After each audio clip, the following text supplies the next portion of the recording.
If you're familiar with this palm color, then you remember him from his previous video that he did on TikTok with the aim of starting an educative platform to teach about the black and white history that people have long forgotten about. Now, it is believed that his channel got flagged or got blocked or something after he made that claim. After that, he went silent for some time and people were wondering what exactly had happened to him. But now he has re-emerged with a new look and new educative information with an aim to establish his once forgotten dream that he had about educating black folks and white folks about the histories that today's societies are ignorant of. So he talks about some historical phenomena such as the Tulsa Race Riot that had made such great impact in history. And in the video that once got him silenced, he questioned the fact that nobody talks about these historical phenomena even though they've made so much impact on a historical dynamic. So let's take a moment and watch that video that he had made in the past so that we have an understanding of exactly what he was putting out there.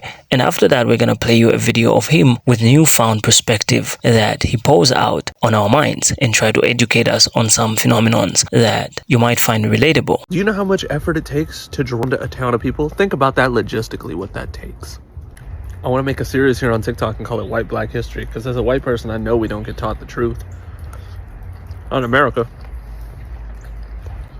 I'll give you an example. It would be like the Tulsa Massacre, where Black Wall Street is what we called it, an extremely wealthy black neighborhood, was burned down. Another one's like the Wilmington Massacre, North Carolina, in like 1898, where a group of white supremacists decided to overthrow the local government that was biracial and then just kill all the black people. Show me that in your history book. Or you have like the CONTOLPRO and like the targeting of black leaders from like 1950 something to 1971, where basically it was an initiated program that was designed to infiltrate and target black leaders, black communities, anybody who was really outspoken against things. We just don't learn these things. Like literally the FBI and the state have been involved in the disparagement, displacement, and eradication of black people and their wealth for ever. Then when somebody brings it up, we sound crazy because you haven't heard it in a textbook in 6th grade. Why would we teach you you're the bad guy? It's crazy. It's crazy the amount of things that we don't get taught that are actual things. There was several black towns that were drowned. Think about that for a minute. Do you know how much work and effort it takes to drown a town because you don't like what they look like? Oscarville, Georgia, Choctaw City, Alabama, Seneca Village in New York, more recent, Coalinga, Alabama, Freedmen's Towns in Texas.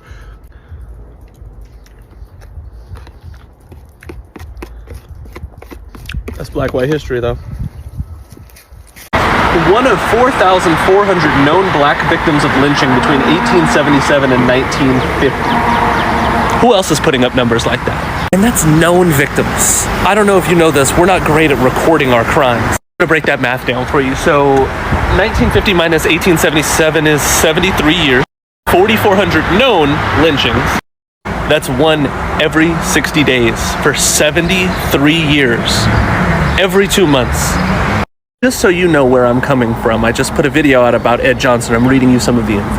Basically, Ed Johnson here was falsely accused of raping a white woman who he had never met. He had black and white witnesses in 1906 saying he was at work at the time they saw him. He goes to court, they sentence him. It goes to the Supreme Court. They grant him a stay of execution. They move him from one jail to another hundreds of miles away. The next day, a white mob breaks into that jail cell with crowbars and sledgehammers. They tie this man up and they drag him 6 blocks to this bridge where they hit his body and him until not only he died, but the rope was split from bullets. Take it a step back further, the sheriff who was in charge of protecting him while he was in that jail cell was offered National Guard and city police and declined both. And when they broke into the jail cell, he stood beside the mob and also helped with. He was later jailed for a few years along with 4 other people from the mob. And then once he got out of jail, they re-elected him almost instantaneously. He received what's called a hero's welcome upon his return. How do you unify? If you have these answers, help me to understand. As a white comment myself, I feel like I have some insight.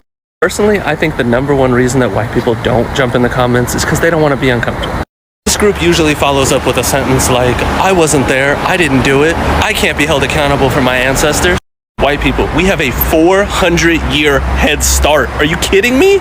I get it. No one wants to say that they're benefiting from an evil system that was designed for them to win. You got a 400-year head start. It was illegal for people to read based on the color of their skin. Can you imagine how hard it would be for your grandparents to not have been able to read?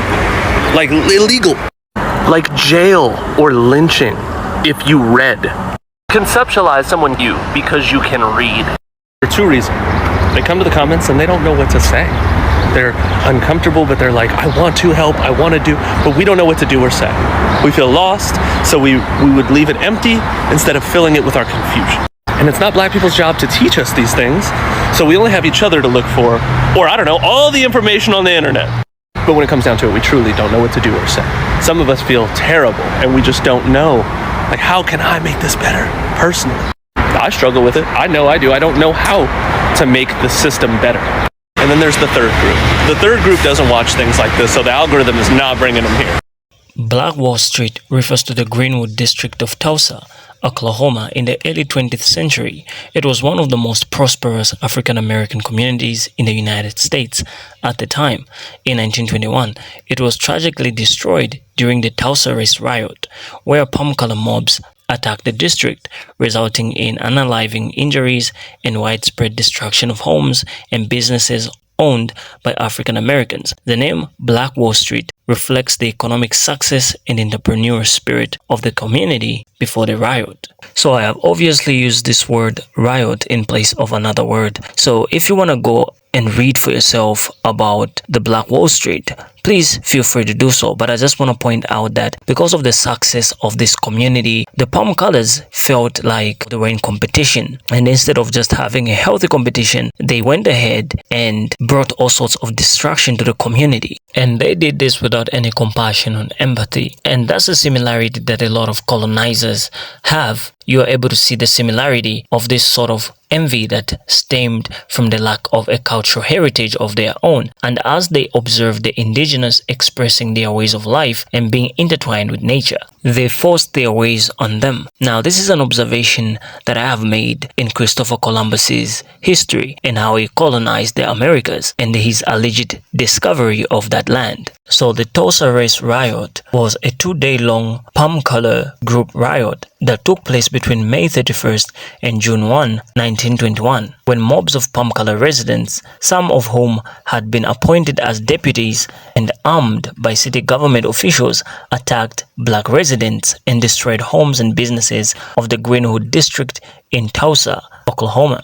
The event is considered one of the worst incidents of racial violence in the history of the land of the free. The attackers burned and destroyed more than 35 square blocks of the neighborhood at the time of the wealthiest black communities in the United States, known as Black Wall Street.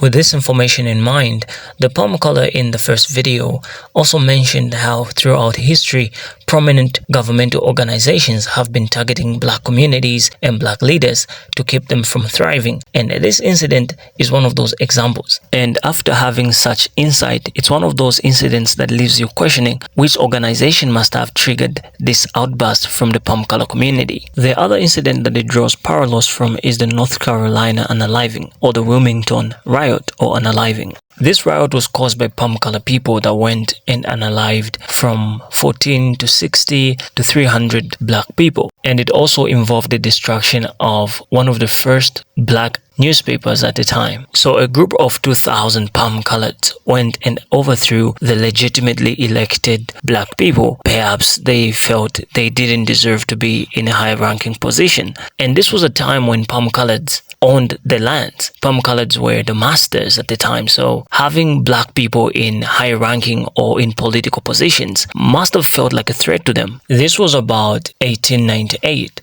so just imagine how palm coloreds were feeling after slavery was abolished and it was in the final phases of slavery being completely eradicated. Imagine the businesses or the farmlands for palm coloreds that were affected and the rage that must have been going through them, as it is believed that slavery was a multi-billion-dollar business because it was the cheapest form of labor ever in the history of mankind. So they're saying that the coup was the result of a group of the state's palm-color Southern Democrats conspiring and leading a mob of 2,000 white men to overthrow the legitimately elected local fusionists biracial government in Wilmington. They expelled opposition black and white political leaders from the city, destroyed the property and businesses of black citizens built up since the American Civil War, including the only black newspaper in the city, and unalived from 14 to an estimated 60 to more than 300 people.